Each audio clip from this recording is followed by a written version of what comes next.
Ankasitrano indray toko klasy toko vavy ny fanarahanao ny fandarana kids time eto amin'ny televiziona malagasy miaraba tokola makasitraka toko vavy. Eto amin'ny fizaram-potoana voalohany sika dia iresaka mikasika ny spiruline. Ny tsara ho fantatritsika aloha dia ny spiruline tsy fanafody fa fanampin-tsakafo.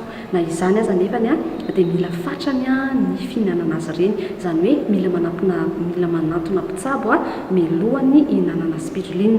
Koa dia hoarantsika avy hatrany ary ny fanazavan'ny mpitsabo avy ao amin'ny centre médical Marie Stella eto Analamahitsy.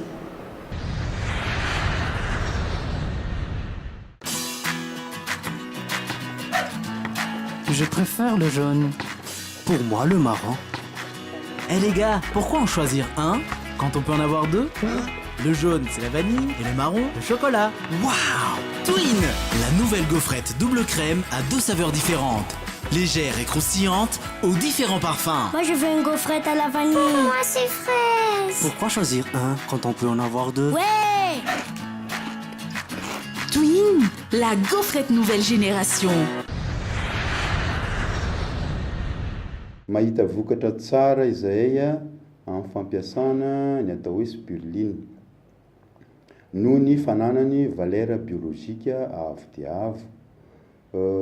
Mikasika an'ireo mpianatra ohatra dia matanjaka ny cerveau, tsara ny mémoire, na ireo tratrany atao hoe aretina sinusite aza dia miala ny tsentsentsina ao anatin'ny oronao, dia mazava ho azy mahazo oxygène ny cerveau, dia mihatsara ny mémoire.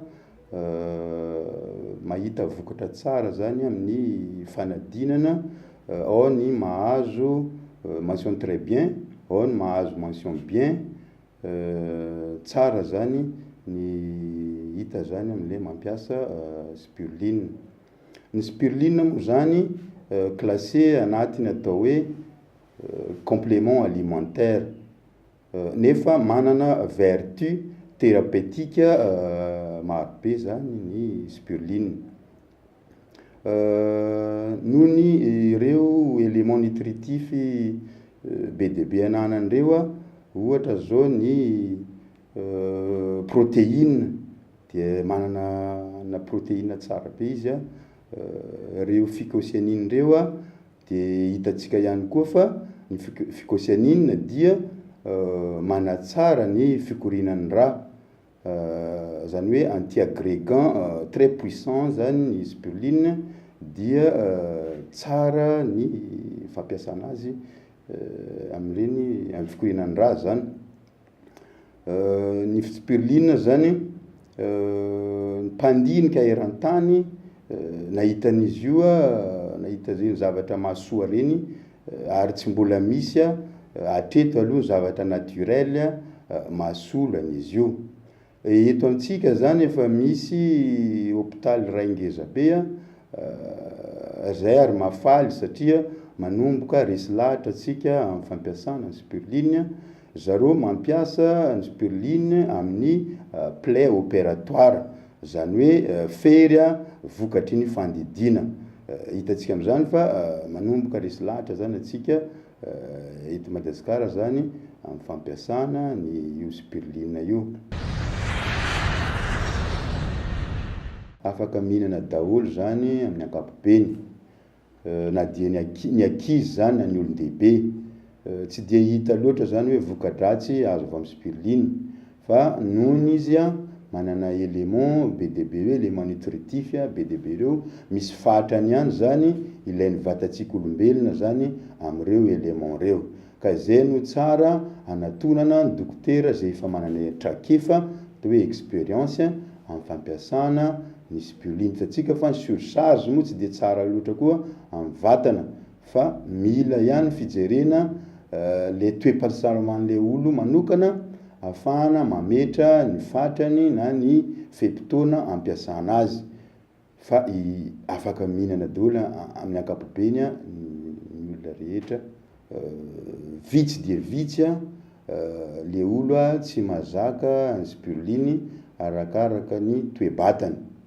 Fa zay nefa zay anisany hoe tokony mijery ny dokotera zay efa mana expérience ny fampiasana azy satria misy précaution zany tsy maintsy raisina am'ireny zany dieny mialoha fa misy précaution zany raisina dieny mialoha sao dia sanatria hoe tonga mikazy zay fa karary zay a tena ray anatin'ny maro zay hoe mety misy tsy dia mazaka loatra le spiruline. Spiruline zany tsy hoe hoanina foana zany tena izy fa tokony jerena ny fatrany, misy fatrany ary koa arakaraka ny toe-pahasalaman'le olona, arakaraka ny zavatra tadiavina dia misy fatrany zany ary misy ataontsika hoe fempotoana zany ampiasana ny spiruline fa izahay dia manao investigation lalina dia lalina amin'ny fampiasana spiruline, manao analyse manao zavatra maro zay mijery ny toe-pahasalamany le olo zany afahana mampiasa ny spiruline amin'ny tokony ho izy. Misy ihany tokony tantandrina zany amin'ny spiruline amin'ny insuffisance rénale zany mila mitandrina ihany satria ary zay anisany ny tokony jerena ny toe-pahasalaman'le olo arakaraka izay toe-pahasalamany zay no anaovana ny fatrany sy ny fempotoana ampiasana ny spiruline.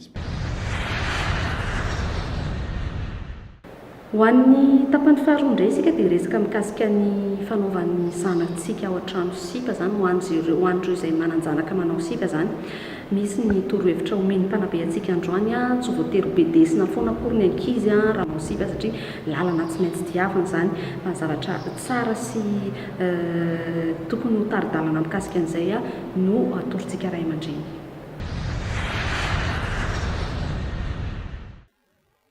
Isan'ny mampifanolana ny ray aman-dreny sy ny ankizy ao an-trano dia ny fampiarahana na ny fanaovana sipa.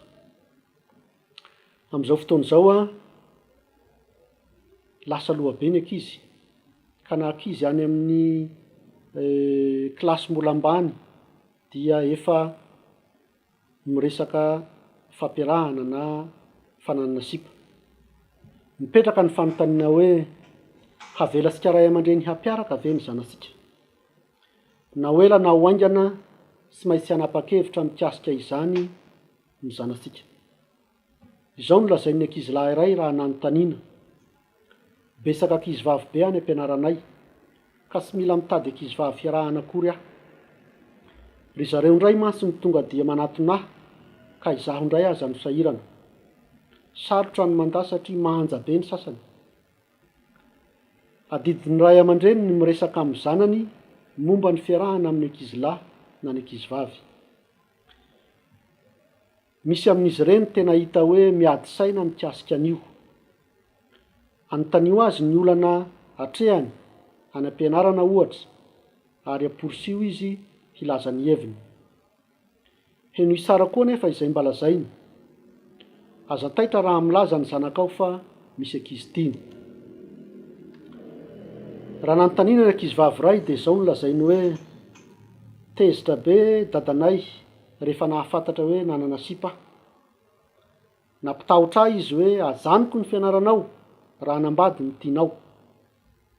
Rehefa nataony an'izay dia toa vao maika te hiaraka be amin'ny sipako mba hanaporofoko aminy fa diso hevitra izy. Raha izany no miseho dia hampiaraka ihany ny zanakao saingy tsy afiny izy satria fantany fa tsy azo resahana mikasika ny fiarahana amin'ny ankizy lahy na ny ankizy vavy mihitsy ianao.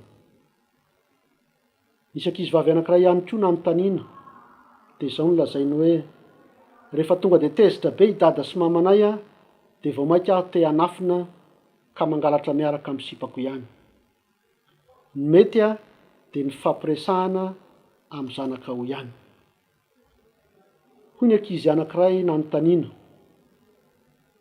Faly be aho fa tsy misalasala mihitsy dadanay sy mamanay miresaka amiko mikasika ny fiarahana amin'ny ankizy lahy. Anontaniana zareo mihitsy aho za hoe ankizy lahy manahoana na tahatahaka ninona no mba tiako. Iresahany dadanay izay ilay ankizy lahy avy eo.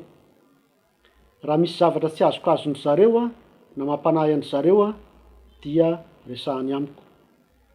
Manampy be ahy hanapa-kevitra hoe hiaraka na tsy hiaraka amin'ilay ankizy lahy zany.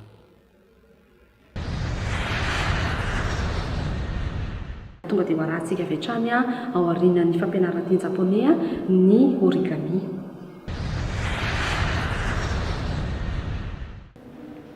Tena anankiray vaovao be indray no hoentintsika androany amin'ity lesona vaovao ity. Ny teny hoe des no ianarantsika androany. Ny des dia teny anankiray mihatsy hoentintsika marananteny. Ny des ihany koa dia mifanakaikikaiky amin'ny teny frantsay hoe être amin'ny endriny samihafa. Raha anontaniana ny asanao na ny fiavianao na ny anaranao ary ianao dia tsotra no manitsika azy fa ranana fotsiny amin'ny hoe des. Ohatra hoe iza ny anaranao amin'ny teny japonais dia hoe onama ewa. Ny valin'izay dia hoe iandry des. Izao dia iandry. Raha anontany fiaviana indray tsika dia hoe okony wa, izay midika hoe avy aiza ny firenenao. Ny valiny dia hoe Madagasikara des. Izao dia avany Madagasikara. Raha anontaniana ny asantsika indray tsika dia hoe osingo do wa, izay midika hoe inona ny asanao. Ny valiny dia hoe sensei des. Izao dia mpampianatra.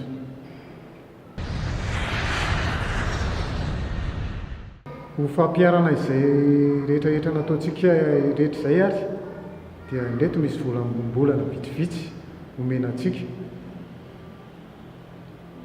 Ny hoe mpianatra dia hoe gabosay.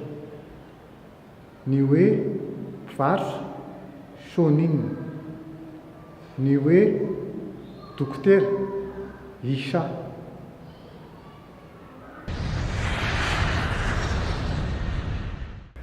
Amin'ny origami androany dia hianatra hanamboatra casque tsika na antsointsika amin'ny teny japonais hoe kabuto. Izay atsarovantsika indrindra ilay ny mpiady samoray japonais. Zavatra ilaitsika taratasy anankiray dia hety.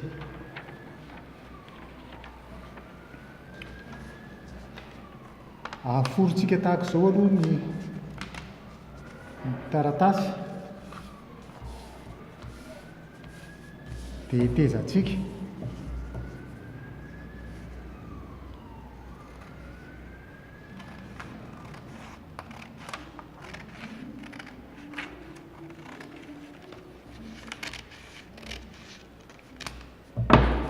Dia lientsika tsara.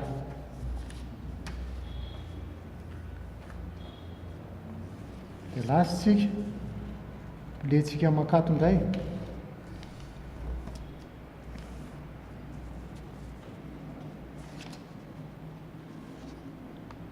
Fahatelo, ataontsika makato.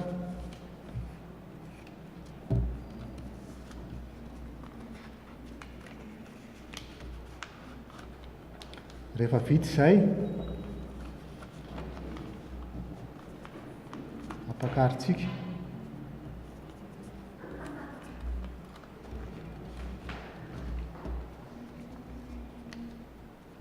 Sotomintsika makaty indray izy avy eo.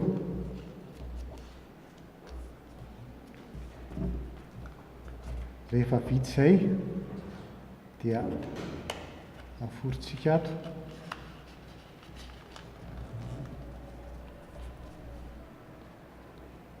Manarak'izay indray ataontsika ato.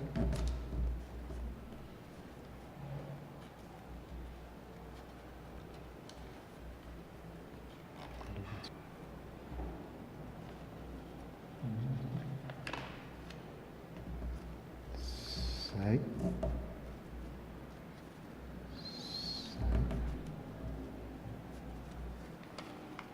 Faranantsika ato izy.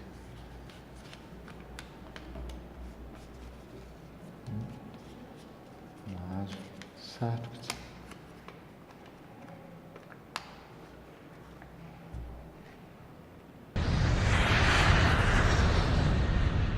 Ireto indray ary ny talentany ankizy ho alefa mpifaly ny ankizy ao atokantrano ao amin'ny mahafandarana ho an'ny fianakaviana azy moa dia eo ampifaliana nandray aman-dreny na ny ankizy samy azo ny voka-tsoa amin'ny alalan'ity fandaran'ity avokoa.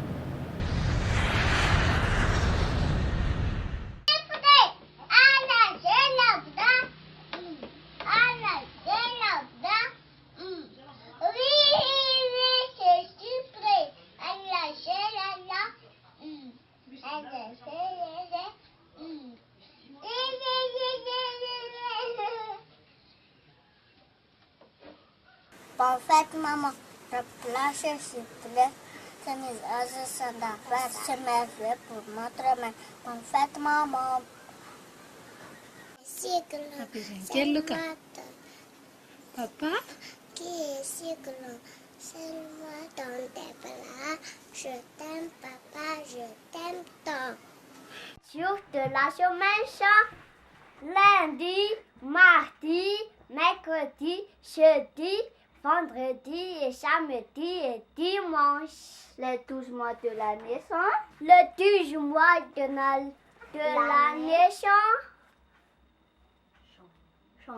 Janvier, février, mars, avril, mai, juin, juillet, août, septembre, octobre, novembre, décembre.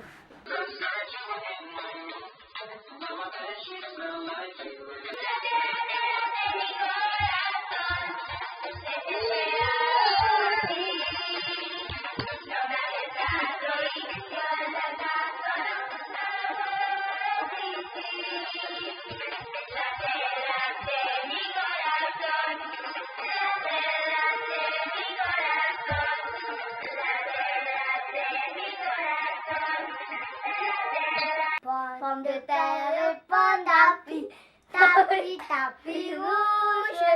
Pomme de terre, pomme d'api, tapi, tapi gris. Caché un point derrière votre dos, où vous aurez un coup de marteau. Aïe, aïe, aïe, aïe, aïe, aïe, ça fait mal.